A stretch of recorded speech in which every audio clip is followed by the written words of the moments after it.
yang suci. Bukankah bait suci itu rumah Tuhan? Dalam arti Tuhan hadir untuk memberikan berkat-Nya.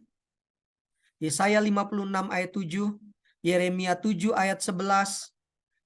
Sudah jauh sebelumnya, sebelum zaman Yesus, sebelum Yesus datang ke bait suci Yerusalem untuk memperingati hari raya Paskah, dan dia melihat segala kegaduhan di sana. Yesaya dan Yeremia sudah lebih dulu mengalami hal tersebut.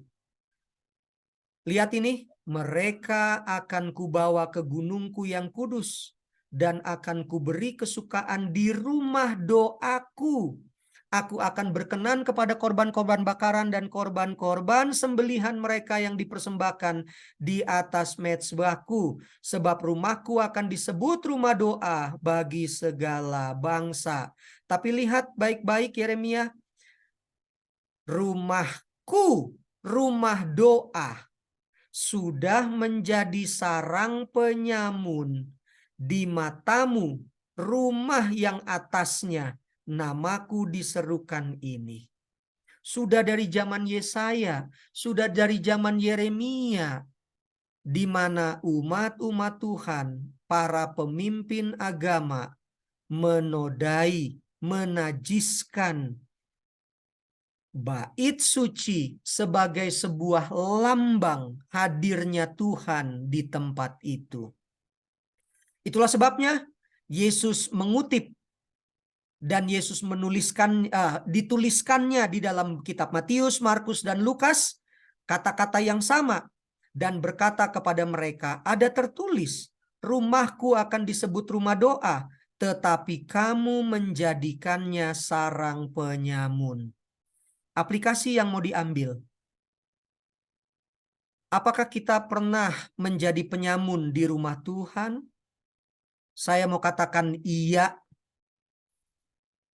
Mari kita jujur dengan hati kita masing-masing. Dan hanya diri kita yang tahu bahwa kita pernah menjadi penyamun di rumah Tuhan. Di satu bangunan di mana Tuhan hadir dan itu menjadi rumah doa. Saya tidak tahu apa yang ada di pemikiran dan hati kita dan apa yang kita buat sehingga kita pernah menjadi penyamun di rumah Tuhan tanpa kita sadari. Pendeta Budi pernah menjadi penyamun di rumah Tuhan ketika dia tidak senang kepada seseorang yang datang di rumah Tuhan. Lihat itu. Mari kita perbaiki diri. Apakah kita pernah menjadi penyamun di rumah Tuhan? Atau kita memberikan persembahan dengan hati yang bersungut-sungut? Kata penyamun bukan seperti yang tadi dijabarkan, tetapi penyamun di hadapan Tuhan mempunyai konteks yang jauh lebih luas. Kita datang ke rumah Tuhan oleh karena terpaksa, takut dilawat. Itu pun penyamun, Bapak Ibu. Hanya Tuhan yang tahu isi hati kita. Yeremia 23, Yehezkiel 7, Yehezkiel 23, sungguh baik nabi maupun imam berlaku fasik. Di rumahku pun juga aku mendapati kejahatan mereka, demikianlah firman Tuhan. Entah apa kejahatan yang kita lakukan di dalam hati dan pikiran, atau yang kita lakukan sehingga kita menjadi penyamun di rumah Tuhan. Aku akan memalingkan wajahku daripada mereka, dan perampok-perampok akan menajiskan rumahku yang berharga. Mereka akan masuk ke dalamnya dan menajiskannya. Dan sedang mereka menyembelih anak-anak mereka untuk berhala-berhalanya. Bapak Ibu bisa bayangkan bagaimana di rumah Tuhan, rumah yang dikhususkan untuk Tuhan bertemu dengan umatnya, mereka menyembelih anak-anak mereka, bukan menyembelih domba. Mereka datang pada hari itu ke tempat kudusku dan melanggar kekudusannya. Sungguh inilah yang dilakukan mereka di dalam rumahku. Betul, rumah Tuhan itu hanya sebuah lambang, tapi hadirat Tuhan hadir di sana. Ingat baik-baik, Di mana 2-3 orang berkumpul membicarakan nama Tuhan, Tuhan hadir di sana, rumah itu menjadi kudus. Itulah sebabnya Tuhan meminta kita kudus. Artinya, berhati-hatilah ketika kita berada di rumah Tuhan. Selidiki hati dan pikiran kita, selidiki setiap tingkah laku kita. Apakah kita juga kudus berada di rumah Tuhan? Saya mengerti kita tidak membuat-buat, mereka-reka begitu ya. Tetapi ayo tampil apa adanya sehingga kita terbuka di hadapan Tuhan. Kita datang kepada Tuhan sebagaimana ada. Kita mau jujur bahwa kita mau menyembah Tuhan di rumah Tuhan itu. Semua berbicara tentang gembala, nabi, imam, Samaria dan Yerusalem. Jauh di perjanjian lama sudah menajiskan rumah Tuhan. Rumah Tuhan adalah tempat di mana mereka diutus untuk menyampaikan kabar keselamatan. Tapi gembala, imam, nabi, anggota jemaat, pendeta berjinah dengan dewa-dewa selain Tuhan. Dan hanya diri ini yang tahu. Itulah sebabnya Tuhan berkata dalam Matius 23 ayat 23, celakalah kamu hai ahli-ahli Taurat dan orang-orang Farisi, hai kamu orang-orang munafik, persepuluhan dari selasih, persepuluhan dari adas manis, persepuluhan dari jintan kamu kasih, kamu bayar, tetapi yang terpenting dalam hukum Taurat kamu abaikan. Apa itu? Keadilan, belas kasihan, dan kesetiaan. Yesus katakan, perpuluhan kau bayar, tapi keadilan, belas kasihan, dan kesetiaan jangan diabaikan dong. Artinya semua berjalan dengan seimbang. Berdasarkan pengalaman Yesus di Ka'bah itu, imam-imam, pemimpin Yahudi, ahli Taurat, semuanya mengeruk keuntungan untuk kekayaan diri dalam pesta Paskah itu. Rakyat dijadikan sapi perahan tanpa belas kasihan. Apakah gereja menjadikan anggotanya sapi perahan tanpa ada belas kasihan? Pasca perjanjian lama artinya Tuhan menyelamatkan dari perbudakan Mesir. Maka Paskah zaman Yesus juga haruslah memberikan kelepasan dari dosa dan menjerat orang lain.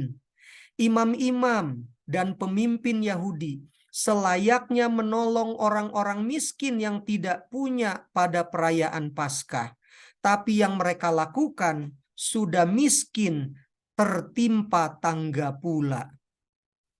Mereka mengatakan, kalau engkau tidak memberi persembahan yang tujuannya di dalam hati para imam, uang itu untukku.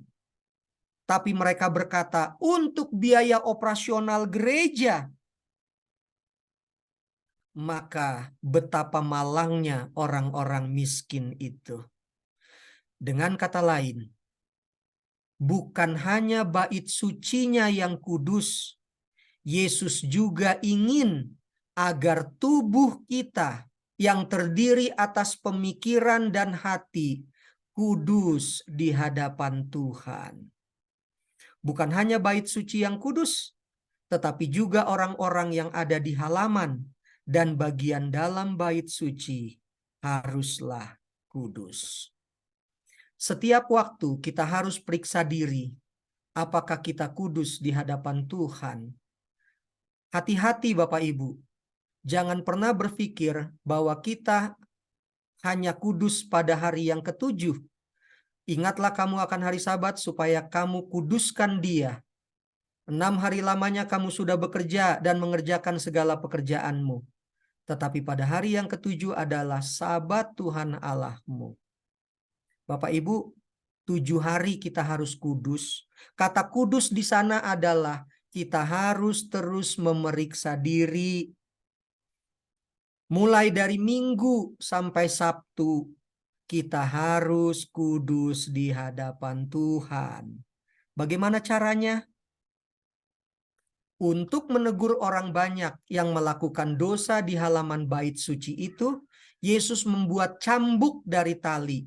Cambuk itu digunakan untuk membalikan, memporak-porandakan meja-meja, bangku-bangku, pengusir pedagang-pedagang lembu, kambing domba, dan merpati. Uang-uang dihamburkan Yesus di tanah. Orang kocar-kacir. Catatan sejarah menyebutkan semua mata yang melihat apa yang dilakukan oleh Yesus, tidak seorang pun yang berani menegurnya. Mengapa? Karena mereka melihat ada kuasa yang jauh lebih besar yang sedang dilakukan oleh Yesus untuk mengingatkan bahwa mereka dalam keadaan yang salah. Yesus bukan saja mengusir penjahat-penjahat dari bait suci Yerusalem, tetapi pada saat yang bersamaan, Yesus mengusir niat-niat jahat pendeta-pendeta sebagai gembala, pemimpin-pemimpin agama, dan petinggi-petinggi rumah Tuhan yang berkata untuk pelayanan tapi memperkaya dirinya sendiri. Supaya mereka tidak memupuk pikiran kotor dan keinginan untuk memperkaya diri dari perpuluhan dan persembahan. Karena semua itu merusak jiwa anggota jemaat. Seorang pemimpin harus mempunyai sikap yang tegas sekalipun dibenci orang. Tetapi orang yang membenci ketika seseorang melakukan kebenaran, jauh di dalam hatinya mempunyai rasa takut akan dosanya. Saya kutip dari buku Alfa dan Omega. Yesus melihat bahwa mereka tidak mau bertobat. Pemerasan menjadi budaya hati mereka. Mereka tidak tahu mana belas kasihan dan kekerasan. Sebaliknya, mereka melihat Yesus sebagai penghalang untuk niat-niat mereka yang jahat. Mereka menari-nari di atas penderitaan rakyat atas nama pekerjaan Tuhan. Ini menjadi menarik, Bapak Ibu. Kenapa? Imam-imam bekerja di Bait Kudus, tapi mereka tidak menguduskan diri mereka. Anggota jemaat datang ke tempat yang kudus, tetapi tidak menguduskan diri kita. Ini ironis, sangat ironis. Apa yang kita lakukan? Matius 15 ayat 18, 19, dan 20. Tetapi apa yang keluar dari mulut berasal dari hati, itulah yang menajiskan orang. Karena dari hati timbul segala pikiran jahat, pembunuhan, perzinahan, percabulan, pencurian, sumpah palsu, hujat. Itulah yang menajiskan diri kita.